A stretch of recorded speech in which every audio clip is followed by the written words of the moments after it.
आपकी जो YouTube video है हाँ जिस पे आई थिंक आपने 10 लाख लगाया है, जो आपकी सबसे बड़ी लॉन्ग फॉर्मेट वीडियो है, लेटेस्ट वीडियो है, ये आप ही की असली वाली स्टोरी हाँ से वो असली इंस्पायर्ड है। है? हाँ वो एक बार क्या हुआ, मैं 5 या 6 साल का बच्चा, अब मेरे को बिस्कुट खाना। अब मैं पैसे मांग रहा, पैसे तो क्या ही मांगो, पैसे होते नहीं थे, कोई 5 रुपए भी दे दे। 5 रुपए का पार्ले जी आता, 4 का आता था, सॉरी 4 का पार्ले जी आता था। मैंने सोचा भाई बिस्कुट तो खाना है। मैंने सोचा अब क्या करूँ, मेरे स्कूल के साइड में एक मंदिर था, मैं रोज आते जाते देखता था मंदिर में लोग बैठ के पैसे मांगते हैं, उनको मिलते भी थे। मैंने सोचा मैं भी बैठ जाता हूँ। मैं बैठ गया, बैठने के बाद मेरे को जल्दी से 4 रुपये मिल गए। अब मेरी स्कूल की छुट्टी हुई थी 5 बजे, 7 बजे तक मैं मंदिर में बैठा रहा। छुट्टी हुई, छुट्टी होते ही मैं मंदिर में बैठ गया था। मेरे घर के सोच रहे बच्चा अभी तक आया नहीं। फिर 7:30 बजे तक मेरे पास हो गए 16 रुपये इकट्ठे। वो आए ढूंढते ढूंढते, पहले स्कूल में ढूंढेंगे, स्कूल से गुजरते गुजरते मेरे को देख लिया, मैं उधर भीख की लाइन में बैठा हूँ। मेरे को फिर मारा बहुत मारा कि तू भीख क्यों मांग रहा है। फिर मैंने बोला, मैं उस टाइम मैंने कुछ नहीं बोला कि मैं बिस्कुट वगैरह खाना था। फिर मैंने कोई नहीं, पिट पाट के आ गया।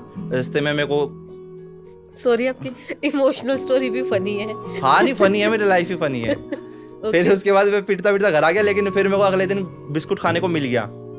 फिर क्या हुआ, अब मैं मान लो 14 साल की उम्र है मेरी, तो मेरे को दिख रहा है कि ना मैं अपनी तरफ से पूरी मेहनत कर रहा हूँ फैक्ट्री में। फैक्ट्री बिल्कुल A1 हो गई है। मेरा एक नया लेबर आया था, धर्मेंद्र नाम है उसका। मतलब पहले थी पापा की लगाई हुई लेबर सारी की सारी, तो वो सारी हरामी काम करती थी, वेस्टेज बहुत ज़्यादा निकालती थी, काम बहुत ज़्यादा स्लो करती थी। एक वो होता है ना कि अगर आपकी ज़िंदगी में कुछ परिवर्तन आए तो भगवान किसी को भेजेगा। तो उस टाइम पे आता है धर्मेंद्र नाम का बंदा मेरी फैक्ट्री में। वो मेरे से भी ज़्यादा जुनूनी, मशीन को अच्छा चलाने में, माल अच्छा निकालने में, हर चीज़ वो करने में। मैं और वो मिलकर रोज़ सुबह 5 बजे मशीन चला देते। और वो भी एजिस्ट बंदा था, ऑलमोस्ट 40 साल का। तो वो आ जाता, मैं भी उसके साथ लग के जल्दी जल्दी माल बनाते, सब कुछ करते। वो बहुत ज़्यादा हमने मिलके काम किया। तो फिर अब फैक्ट्री बिल्कुल सेट हो गई है, लेकिन हम फिर भी प्रॉफिटेबल नहीं, कंपनी नहीं है, क्योंकि घर पे तो फिर भी खाने को पैसे नहीं है हमारी।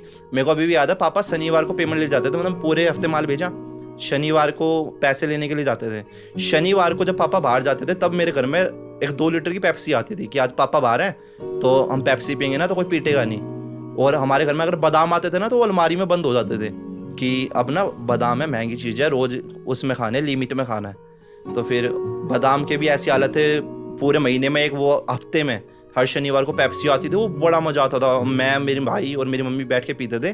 और मेरी कुतिया थी एक, पप्पू नाम की, वो भी पीती थी, वो भी निमका पीती थी। तो हम चारों बैठ के आराम से मौज काटते हैं। फिर वो हो गया कि यार 14 साल की उम्र में अब तो कुछ करना पड़ेगा, उसमें मज़ा नहीं आ रहा है, मतलब गरीबी में मज़ा नहीं आ रहा है। अब मैं पापा के साथ ना मार्केट में जाने लग गया। मेरे को पहला दिन याद है, मैंने बोला पापा मार्केट में जाऊँगा। उस टाइम पे पापा के साथ एक ड्राइवर टाइप का लड़का जाता था। तो मैंने बोला पापा ड्राइवर को भी हटा दो, अब मैं आपके साथ जाऊँगा। बोला फैक्ट्री? मैं बोला फैक्ट्री वो धर्मेंद्र है ना, वो अच्छी संभाल रहा है। वो सही में अच्छी संभाल रहा था।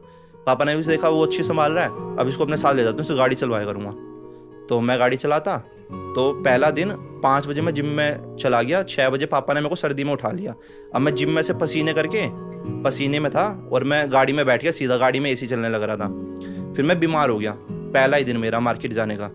अब मैं पीछे, और मेरे पापा अगर बाहर गए ना तो 2 दिन में वापस आते थे पेमेंट कलेक्ट करके, मान लो यूपी, पंजाब, हरियाणा कहीं भी चले गए।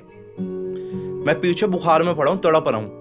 अब मेरे पापा मेरी इतनी भी टेंशन नहीं लेते थे कि यार इसको कभी कुछ हो जाए, बस यूँ मान लो किसी डॉक्टर से एक दवाई दुला दी और ले दवाई खा ले, अब पीछे पड़ा रहा है। पापा वापस हो जाएंगे नहीं, क्योंकि काम के लिए निकले हुए थे, मेरे को वापस छोड़ने के लिए चला जाऊँ घर पे। तो फिर मैं पीछे पड़ा हूँ और पापा ड्राइव भी कर रहे हैं, सब कुछ कर रहे हैं। तो फिर मैं बुखार में भी ऐसे, जहाँ पे पापा दुकान पे जाते ना पैसे लेने, मैं दुकानदार को ऑब्जर्व करने के लिए, बिजनेस सीखने के लिए मैं साथ में चला जाता। मैं बस उधर बैठा रहता ऐसे बुझ के कि यार वो ठंड भी लग रही होती थी, शरीर काँप रहा होता था।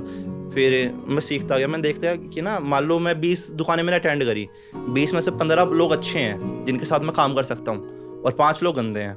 हम 2 दिन बाद वापस आए। वापस आने के बाद मैंने क्या करा, अगले दिन पापा ने फिर दारू पी ली। काम वाले दिन नहीं पीते थे, उससे अगले दिन 5 दिन दारू, 2 दिन काम। मैंने रात को फ़ोन छीना, अगले दिन पापा का नशा उतरा सुबह सुबह, तो कह रहे फ़ोन दे। मैंने बोला फ़ोन नहीं दूंगा। कह रहा क्यों नहीं देगा, अब मैं काम करूँगा। पापा ने खूब पीटा, लेकिन मैंने इस बार पीटने के बाद भी फ़ोन नहीं दिया। मैंने बोला मैं काम करूँगा तो मैं ही काम करूँगा। फिर 14 ईयर्स की एज हाँ, में। 14 ईयर्स की एज में मैंने पापा का फ़ोन छीन लिया, क्योंकि फ़ोन ही मेन होता उस टाइम पे, 2014 में फ़ोन ही मेन था। तो फ़ोन छीन लिया और मैंने बोला मैं ही काम करूँगा। तो पापा नशे में था, 1-2 दिन पापा नशे में ही रहा। इतने मेरे काम संभालने लगे, मैंने पार्टियों के साथ फ़ोन पे बात करने लग गया कि भैया अगर आपको माल चाहिए तो आपको ये वाली पेमेंट करा दो, बिल्कुल और जो गंदे लोग थे, मैं 14 साल का बच्चा, उनसे पेमेंट तो निकलवा नहीं सकता था। तो फिर मैंने सिर्फ अच्छे लोगों से काम करना स्टार्ट कर दिया। उस टाइम में मेरे पास 2 कमरे के किराए में रहते थे, 77 लाख का खर्चा था, और फैक्ट्री अब ठीक चल रही थी क्योंकि फैक्ट्री संभाल वो अच्छा रहा था वो धर्मेंद्र। फिर अब मैंने फ़ोन ले लिया, मैंने सिर्फ अच्छे दुकानदारों के साथ काम चालू किया।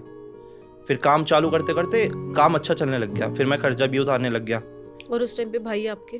भाई उस टाइम पे मैं जब मार्केट में हो गया था ना, तब मेरे भाई मेरे साथ वो फैक्ट्री संभालने लग गए थे। वो छोटे बड़े? बड़े, 3 साल बड़े हैं मेरे से। वो फैक्ट्री संभालने लग गए थे, मैं मार्केट में चला गया था। ठीक है। फिर टोटली मार्केट करते करते एक दिन क्या हुआ, मेरे को 3 लाख की पेमेंट ला रहा, मैं कहीं से लखीमपुर जगह यूपी में, वहाँ से 3 लाख की पेमेंट ला रहा है। यहाँ से मतलब दिल्ली से मेरे घर से 1000 किलोमीटर दूर है ऑलमोस्ट। तो मैं वहाँ पे बस में गया, मैं बस से आने लग रहा हूँ, 14 साल का बच्चा, 3 लाख रुपए पास में। मेरे दिमाग में चल रहा है ये पैसे आ गए, अब इससे ना कल सुबह ये वाला माल उठा के लाऊंगा, उसका माल बना के उस पार्टी को दे दूंगा, और फिर वहाँ से पेमेंट आएगी तो उसको दे दूंगा। फिर पापा का फ़ोन मेरे पास था, एक आदमी का फ़ोन आता है कि अरे वो तेरे पापा को बोल देना पैसे दे देगा मेरे। मैंने बोला कौन से पैसे? तो कह रहा कि तेरे पापा के पिछले महीने के भी ब्याज के बाकी हैं, इस महीने के ब्याज के बाकी हैं। मैंने बोला कितने रुपये होंगे? कह रहा कि पिछले महीने को इस महीने का मिला के 2.5 लाख रुपये का होगा। मेरे को किसी की भी ना वो सुननी पसंद नहीं है कि कोई मेरे को चिल्ला के बोले, मेरे पापा को चिल्ला के बोले। तो उसने मेरे को जब ऐसे बोल दिया ना, मैंने भी सोचा वो अपनी जगह सही है, वो अपने पैसे मांग रहा है। तो मैं गया अगले दिन, 3 लाख रुपये में से मैंने 2.5 लाख रुपये उसको दे दिए, मेरे पास बच गए 50,000। अब मैं पूरा उदास कि यार अब इतना कुछ सोचा था, अब सारे प्लान कैंसिल हो रहे हैं। फिर मैंने धर्मेंद्र को बोला, धर्मेंद्र मेरे को 2 लाख रुपए की जरूरत है। वो लेबर आदमी, वो कह रहा मैं दे दूंगा तेरे को। उसने 2 लाख रुपए एक लेबर ने एक 14 साल के बच्चे को दे रहा है, कोई पापा मम्मी से किसी से कुछ नहीं पूछना। उसने मेरे को 2 लाख रुपए ला के दिए। फिर 2 लाख रुपए आए, 2.5 लाख का मैं माल लाया, मेरा काम फिर से चालू हो गया, दोबारा से टंका चलने लग गया। फिर मैंने सबसे पहले जिस आदमी का फोन आया था ना, उसके मुझे 17 लाख देने थे, सिर्फ उस एक अकेले आदमी के। सबसे पहले उस एक अकेले आदमी को मैंने 17 लाख दिए, और फिर उसके आगे जाके मैं खड़ा हुआ, अंकल उस दिन तो चिल्ला दिया था, अब जिंदगी मत चिल्ला दियो, नहीं तो फोड़ दूंगा। मतलब मैं वो गुस्सा भी बहुत था। फिर वो कह रहा मैं क्यों वो तेरे ऊपर चिल्लाऊंगा, जब पैसे मिल गए पैसे मिल गए। मैं तो बता रहा हूँ, क्योंकि अकड़ देखो सब में होती है, मेरे में भी अकड़ थी। फिर सबके पैसे उतार दिए एक एक करने के बाद। अब फिर हमने घर भी खरीद लिया। अब क्या होता है, पहले तो चलो गरीबी में, बचपन भी हमारा गरीबी में ख़राब हो गया। फिर अब मेरी यंग एज ही चल रही है, मान लो 13-14 साल से 17-18 साल की उम्र तक। फिर हमने इसमें पूरा काम किया। मान लो गरीब बच्चे क्या ड्रीम होंगे कि एक घर हो, एक अच्छी गाड़ी हो, बैंक बैलेंस हो, और कुछ ज़मीनें अलग से भी हो। मैंने सब कुछ इकट्ठा कर लिया, मैंने मेरे भाई ने मिलके, दोनों ने सब कुछ इकट्ठा कर लिया। पापा पूरी मौज में, पापा दारू पिए, पहले तो हम उठा के पिलाते थे, इधर दारू पी रहे हैं। फिर हमने जब से मैंने काम चालू किया ना, फिर वो कहीं पे भी दारू पिया, हमें कोई फर्क नहीं पड़ता था, क्योंकि हमें पता था पूरे दिन दारू पी के रात को घर पे आने ही आने हैं। वैसे आपकी जर्नी अभी सुनेंगे, हाँ। बड़ी इंस्पायरिंग लग रही है कि आपने बचपन से ही